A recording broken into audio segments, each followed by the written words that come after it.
मेरे महादेव कैसे भगवान। व्याख्याकार भगवान का अर्थ करते हुए कहते हैं, भगवान किसको कहते हैं? जो षड भग धारण करते हैं उनको भगवान कहा गया। सच भगवान ज्ञान गुण ऐश्वर्य बल वीर्य तेजो भी सदा संपन्नम।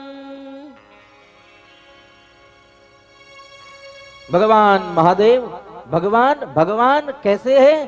तो ये 6 भग धारण करने के लिए उनको भगवान कहा है। भग कौन से? जो ज्ञान से पूर्ण हो, गुण से पूर्ण हो, ऐश्वर्य से संपन्न हो, बल से संपन्न हो, वीर्य से संपन्न हो, तेज से भरपूर हो, ऐसे मेरे भगवान हो। ये षड धारण करने वाले यही भगवान है। ये 6 चीज जिसके पास है, इसका बल जिसके पास है, वही तो भगवान है।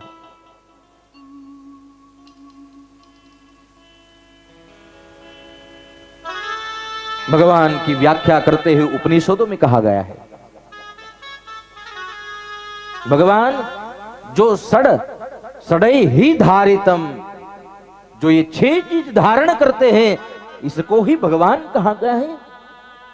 भगवान का ज्ञान, भगवान का गुण, भगवान का ऐश्वर्य, बल, वीर्य, तेज सदा संपन्न रहता है, उसमें से कभी भी वो कम होता नहीं है।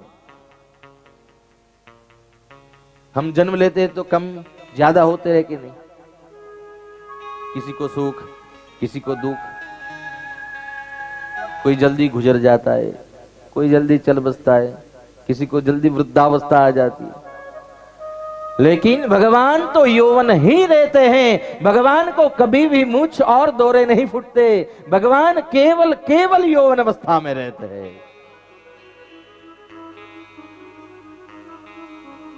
भगवान कभी वृद्ध नहीं होते, भगवान कभी असमर्थ नहीं होते। मेरे भगवान की कृपा जिनके ऊपर हो जाए वो बली हो जाए, तो मेरे महादेव कितना बल धारण करते होंगे। भगवान ये 6 चीज को जो धारण करते हैं वही भगधारी भगवान कहते हैं।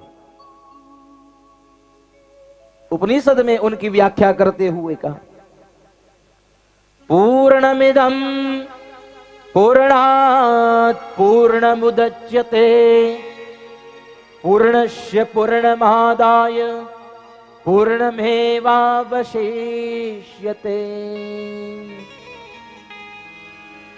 भगवान पूर्ण है, उस पूर्ण में से अगर पूर्ण को ले तो भी अवशिष्ट पूर्ण बचता है।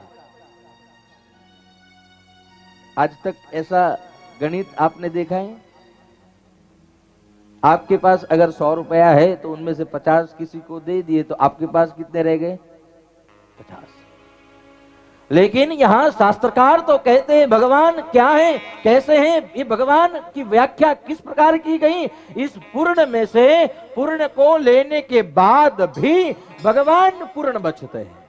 अवशिष्ट कौन रहता है? स्वयं पूर्ण अवशिष्ट रहता है।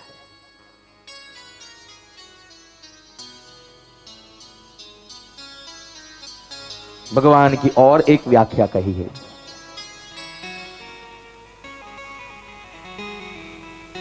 भगवान महादेव के आंख, जो ये आंख है ना, वो आंख भी कौन है? वंदे देव उमापतिम सुरगुरुम वंदे जगत कारणम वंदे पन्नगभूषणं मृगधरम वंदे पशूनां पतिम् वंदे सूर्यशशाङ्कवह्निनयनं वंदे मुकुंद प्रियम। भगवान महादेव की आंख स्वयं चंद्र है, भगवान महादेव की दूसरी आंख स्वयं सूर्य है, और भगवान महादेव की तीसरी आंख स्वयं वहनी। संस्कृत में वहनी को अग्नि कहा है। वंदे सूर्य शशांक वहनी त्रिनयनम। भगवान महादेव की आंख स्वयं सूर्य है, चांद है। भगवान की उपली जो ऊपर की भ्रुकुटी के ऊपर की आंख स्वयं अग्नि का स्वरूप है। ऐसा नहीं, ये सूर्य और चंद्र को भी जो तेज देते हैं वो मेरे महादेव है ना। अग्नि को भी अगर ज्योति मिलती तो महादेव के तप से। तो भगवान की व्याख्या करते हुए शास्त्रकार ने कह दिया, भगवान कभी घटते नहीं, अवशिष्ट पूर्ण में से पूर्ण ही बचता है। इसलिए भगवान भगवान है, हम भगवान हो नहीं सकते। इसलिए मंदिर में भी अगर पूजा करनी है तो भगवान की पूजा कीजिए, गुरु बनाइए, लेकिन पूजा तो भगवान की ही होनी चाहिए। भगवान के अवतार की पूजा होनी चाहिए, भगवान की उपासना होनी चाहिए और गुरु की वंदना होनी चाहिए। गुरु कौन है? जो गोविंद को मिला दे।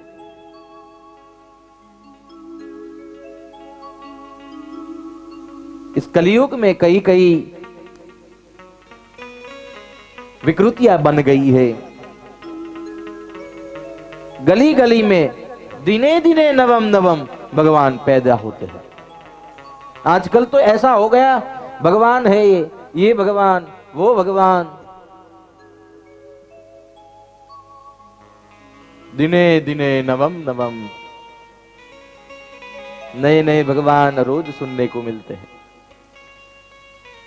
लेकिन अपनी पंचायतन पूजा में बताए हैं, अगर आप आपके घर में पूजा साधना उपासना करना चाहते हो तो एक गणेश होने चाहिए, दुर्गा यानी भगवती जगदम्बा होनी चाहिए, भगवान महादेव होने चाहिए, नारायण शालिग्राम के स्वरूप में होने चाहिए और सूर्य नारायण। ये पंचायतन पूजा है। आप जिस इष्ट को मानते हो उसको प्रधान में रखकर सभी देवों को पूजना चाहिए।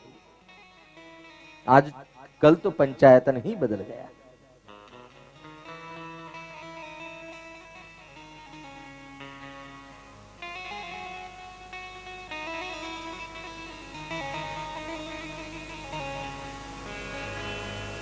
कलयुग की विकृतियों से आप बचिए, आपके मन में दृढ़ता बना दीजिए। अगर हम मेरे इष्ट गुरु कोई भी हो सकता है, प्रभु भगवान तो यही हो सकते हैं, पंचायतन पूजा यही हो सकती है। आप शैव हो, शिव की उपासना करते हो, केंद्र में भगवान शिव को रखिए। आप वैष्णव हो, भगवान विष्णु को मानते हो, केंद्र में भगवान नारायण को रखिए। आप शाक्त हो, शक्ति की उपासना करते हो, केंद्र में दुर्गा को रखिए। आप सौर हो, सूर्य की उपासना करते हो तो केंद्र में भगवान सूर्य को रखिए।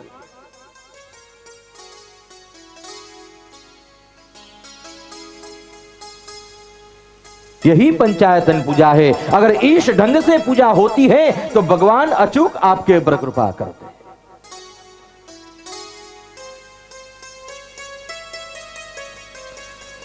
मेरे भगवान ऐश्वर्य संपन्न भगवान है।